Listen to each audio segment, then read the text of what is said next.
A gentle hum filled the air inside a brightly lit jewelry store in Portland, Maine. Gleaming display cases lined the walls, showcasing rings, necklaces and gemstones that shimmered under the soft, strategic glow. Each piece seemed to whisper a tale of elegance, poised to grace someone's life. At the entrance, Ruth stepped in, adjusting the worn leather purse on her shoulder. In her late 70s, her silver curls tucked neatly beneath a beret, she surveyed the scene with a familiar smile. Her dark eyes absorbed the displays she'd admired countless times before. Ruth's son Eric had poured his very soul into this store, transforming it into one of the most celebrated establishments in town. A surge of pride swelled within her each time she entered, knowing her boy had built this success from the ground up. Today Ruth had arrived to surprise Eric. It was their quiet ritual. Every few weeks she'd drop by unannounced, bringing lunch from his favorite cafe. She cherished these visits, observing him interact with clients, seeing him in his element. But Eric was out today. A brief message from the clerk at the front desk explained he'd stepped away for a meeting with a new supplier and would return shortly. Ruth didn't mind. She could easily spend time browse, letting her thoughts drift as she strolled the aisles. Her fingers lightly brushed the glass cases, feeling a warmth born of years of familiarity. Her gaze drifted to a particular set of diamond earrings. They stirred a memory of a pair she'd once owned, long before the hardships, before life's demands forced her to sell them. For a moment, a flicker of nostalgia washed over her. Lost in thought, Ruth leaned closer, captivated by their sparkle. She shifted just slightly, her fingers resting against the glass, but then a small slip. Her fingers brushed the stand's edge and one of the earrings tipped, falling to the floor with a quiet clink. Ruth's heart skipped a beat. She bent down slowly, carefully, feeling a touch of embarrassment for causing a stir, even if no one seemed to notice. As she reached for the earring, the sharp click of heels sounded behind her. Ruth looked up, blinking as a tall, stern-faced saleswoman loomed over her. This woman, a stranger to Ruth, must have been new. Her expression was unreadable, yet Ruth sensed a chill in her gaze. There was no warmth, no trace of the familiar friendliness she'd grown accustomed to in her son's store. Ruth brushed it off, attempting to explain as she rose. "I'm so sorry, dear. I just wanted a closer look. This earring reminds me of a pair I once." But the woman gave her no chance to finish. With a glare that seemed to pierce through Ruth, the saleswoman crossed her arms, scrutinizing her with an expression that held more than just disapproval. Her voice was sharp and cold, cutting through the air like glass. "What do you think you're doing?" she demanded, her eyes narrowing. Ruth, taken aback, straightened and held up the earring delicately. "I accidentally knocked it over," she began, her voice steady but soft. "I was just admiring it and I—" "Admiring it?" the saleswoman interrupted, her tone dripping with disdain. "You mean pocketing it, don't you?" The accusation hung heavy and stifling. Ruth's breath caught. "Pocketing it? That's absurd. I've never—" But the woman wasn't listening. Her eyes swept over Ruth, taking in her modest coat and weathered purse, and something cruel flickered in her expression. "People like you don't belong in stores like this," she hissed, her words quiet but venomous, laced with an unspoken prejudice that cut into Ruth like a blade. Ruth's hand trembled as she held out the earring, her voice faltering. "I think there's been some misunderstanding." The saleswoman stepped closer, snatching the earring from Ruth's hand with a startling force. "Save your excuses," she snapped. "I'm calling the police." Ruth's heart pounded. The sheer absurdity made her head spin. "The police? That's not necessary," she pleaded. "I didn't do anything wrong." Ignoring her protests, the saleswoman pulled out her phone and began dialing. Her voice turned unnervingly composed as she spoke to the dispatcher. "Yes, I need officers at Golden Grace Jewelers. We've caught someone trying to steal a diamond earring. She's still here and I've detained her." "Detained?" Ruth whispered in disbelief. She took a step back, clutching her purse strap as if to ground herself in the swirling chaos. The next moments blurred.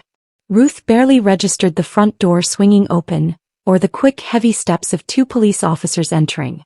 Both men were tall, their uniforms crisp, their expressions unreadable. They walked directly toward the saleswoman, who immediately launched into a theatrical recounting. "This woman," the saleswoman declared, pointing an accusatory finger at Ruth, "was caught red-handed trying to steal this earring. I had to stop her before she fled. Ruth's hands shook as she tried to speak. I wasn't trying to steal anything, she said, her voice wavering. It was an accident. Please, I'm the owner's mother. The officers exchanged a glance, but their attention remained on the saleswoman. One turned to Ruth, his gaze hard and impersonal. Ma'am, I'm going to need you to step forward. Ruth took a step closer, her knees weak. Please, this is a mistake, she said, her voice barely above a whisper. Before she could say another word, the officer grabbed her arm, pulling her roughly to the side. The sudden force made her stumble, and she winced as they twisted her hands behind her back. What are you doing? Ruth cried out, panic flooding her voice. The cold metal of handcuffs clamped around her wrists, the sound deafening. Ruth stood frozen, too shocked to move. Tears welled in her eyes as she searched the store for a friendly face, for anyone who might help. But there was no one, just the saleswoman watching with a triumphant smirk. I didn't steal anything, Ruth said, her voice cracking as tears spilled down her cheeks. You're making a mistake. One of the officers spoke in a flat, emotionless tone. You can explain yourself down at the station. The words hit her like a blow, knocking the air from her lungs. Down at the station. Ruth had lived a long life, faced her share of challenges, but never, not once, had she been treated like this. The humiliation was unbearable. She felt like a criminal, though she'd done nothing wrong. The officers began leading her toward the door, their grip firm and unyielding. Ruth's mind raced, each thought more desperate than the last. She didn't understand how this could be happening. This was her son's store, a place that had always felt safe. How had it become a nightmare? As they reached the threshold, a voice boomed from across the room. What the hell is going on here? The officers paused and Ruth turned her head toward the voice. Her heart leapt as she saw Eric standing in the doorway, his expression a mix of confusion and fury. Eric stood frozen for only a moment before striding forward, his presence commanding attention. His tailored suit, standard for meetings with suppliers, was slightly wrinkled as though he had rushed back. His jaw was tight, his movements quick and deliberate as he took in the scene. His mother, handcuffed and tearful, the officers holding her arms, and the saleswoman standing smugly to the side. Take those off her, Eric ordered, his voice low but charged with barely restrained anger. One officer cleared his throat, shifting uneasily. Sir, we were responding to a theft complaint. Take them off, Eric repeated, each word clipped and precise. His dark eyes burned as he stepped closer, his focus shifting to his mother. Are you okay, Mom? His tone softened slightly, but his hands balled into fists at his sides. Ruth nodded weakly, her voice trembling. I didn't do anything, Eric. I just dropped an earring. Eric turned to the saleswoman, his expression icy. Miss Turner, care to explain why you thought calling the police on my mother was a good idea? Miss Turner faltered for a moment, clearly caught off guard. Sir, I didn't know she was your mother. She dropped the earring and it looked like, well, I thought she was trying to. You thought. Eric snapped, his voice rising slightly. What gave you the right to assume my mother, of all people, was a thief? I didn't mean to. Miss Turner stammered, her confidence crumbling. I was just trying to protect the store. Eric let out a sharp, humorless laugh. Protect the store from my own mother? Do you have any idea what you've done? You didn't just insult her. You insulted me, this business, and everything we stand for. He gestured toward Ruth, who was still trembling. Look at her. Does she look like a thief to you? Miss Turner's mouth opened and closed as she struggled for a response, but no words came. Eric turned to the officers who had yet to remove the handcuffs. Are you seriously just standing there? He demanded. Do you even have any evidence she was stealing, or did you just take this woman's word for it? The officers exchanged uncomfortable glances before one finally stepped forward and removed the cuffs. As soon as Ruth's hands were free, Eric was by her side, rubbing her wrists gently. I'm so sorry, Mom, he said softly. You shouldn't have gone through that. Ruth shook her head, her voice barely above a whisper. I don't understand how it got this far. Eric straightened, his anger surging once more as he addressed the room. This ends now, he said firmly, his gaze locked onto Miss Turner. You're fired. I don't need people like you representing my business. Miss Turner's face turned ashen. Sir, please, I didn't know. I don't care, Eric interrupted, his tone cold and final. Get out now. Her hands trembled as she fumbled with her belongings, avoiding everyone's eyes as she hurried out the door. Eric turned to the officers next. "And you too, you owe my mother an apology. She's been humiliated enough for one day." One officer cleared his throat awkwardly. "We were following protocol based on the complaint." "Protocol?" Eric shot back, his voice dripping with disbelief. "Your protocol is to slap handcuffs on an elderly woman without investigating the truth? That's what you call protecting and serving." The officers stood silent, their earlier confidence evaporating. Finally one mumbled, "We're sorry, ma'am." Ruth looked at them, her expression unreadable. She simply nodded before Eric ushered her to a chair near the counter. "Sit down, Mom," Eric said gently, his hand on her shoulder. "I'll take care of everything." As Ruth sank into the seat, Eric turned back to the officers. "You can leave now. I'll be filing a formal complaint about how this was handled." The officers hesitated before nodding slightly and heading for the door, their departure marked by an awkward silence. Eric knelt beside Ruth, his voice softening. "You okay? Do you need anything?" Ruth shook her head, her hand resting over his. "I just want to go home." Eric exhaled, a mix of relief and lingering frustration washing over him. "We'll go soon, but first I'm going to make sure this doesn't happen again." The days that followed were a whirlwind of phone calls, statements, and legal proceedings. Eric wasted no time filing an official complaint against the officers and pressing charges against Miss Turner for assaulting his mother. Ruth, though shaken, supported her son's decision. She knew this wasn't just about her. It was about preventing anyone else from enduring the same humiliation. The news spread quickly. Golden Grace Jewelers, once known for its elegant reputation, was now at the center of a heated conversation about prejudice and accountability. Customers voiced their support for Eric's actions, though a few questioned the decision to fire Miss Turner so publicly. Eric was unyielding. "There's no room for that kind of behavior in my business," he told a local reporter, "and there shouldn't be room for it anywhere." Meanwhile, Miss Turner was facing her own reckoning. Video footage from the store's security cameras left no doubt about what had occurred.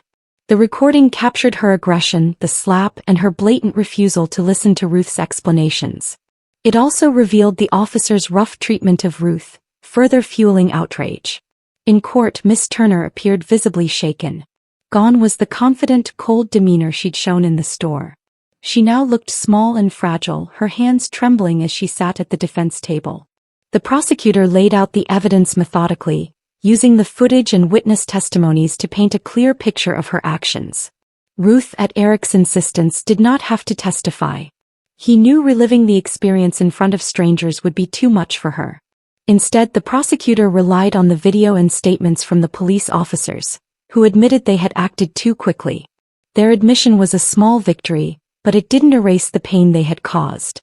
As the trial progressed, Ruth began to feel a strange mix of emotions. She was grateful for the support she'd received from Eric and the community, but the incident had left a mark on her that no verdict could erase.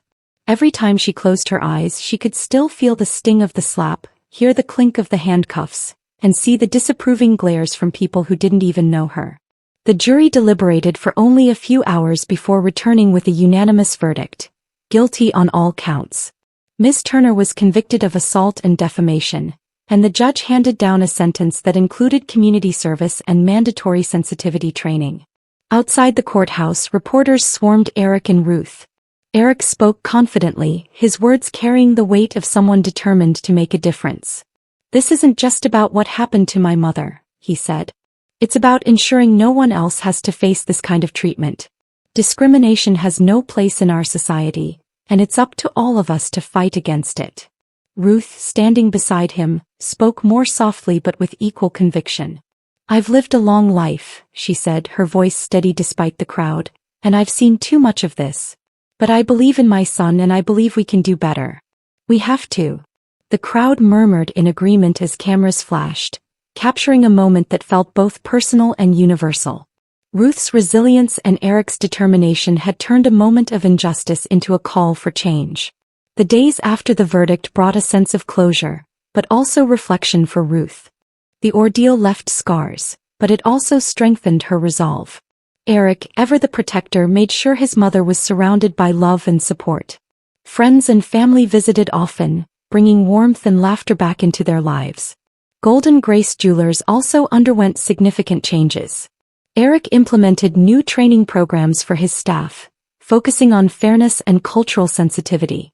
He invited community leaders to hold workshops, ensuring his business became a place where everyone felt respected and welcome. The store's reputation began to recover, bolstered by Eric's transparency and dedication to making things right. For Ruth, life slowly returned to a new normal. She resumed her weekly visits to the store, though now she was greeted with even more warmth by staff and customers alike. The incident had changed her, but it hadn't broken her. If anything, it made her stronger. One afternoon, as Ruth sat in her son's office sipping tea, she looked at Eric with pride. "You've done well," she said softly. "Not just with the store but with standing up for what's right." Eric smiled, his hand resting on hers. "I had a good example to follow," he said. "You taught me everything I know about resilience." Outside the store, the community had rallied together, inspired by the story. Discussions about prejudice and accountability became more frequent, not just in Portland but in neighboring towns. Ruth and Eric's story was shared widely, sparking conversations that reached far beyond their small city. As Ruth prepared to leave the store that day, Eric walked her to the door. The sun was setting, casting a golden glow over the street. Ruth paused, taking in the view, and then looked back at her son. "I know this wasn't easy," she said, "but you turned something awful into something meaningful. That's how change happens." Eric nodded, his gaze thoughtful. "And it's not over. There's still so much to do." Ruth smiled, her heart filled with a quiet sense of hope. "One step at a time, son." As she walked away, the bell above the door chimed softly, a sound that had once been routine but now felt like a reminder of resilience and progress. Ruth knew the world wasn't perfect, but she also knew change was possible. One step, one story, one act of courage at a time.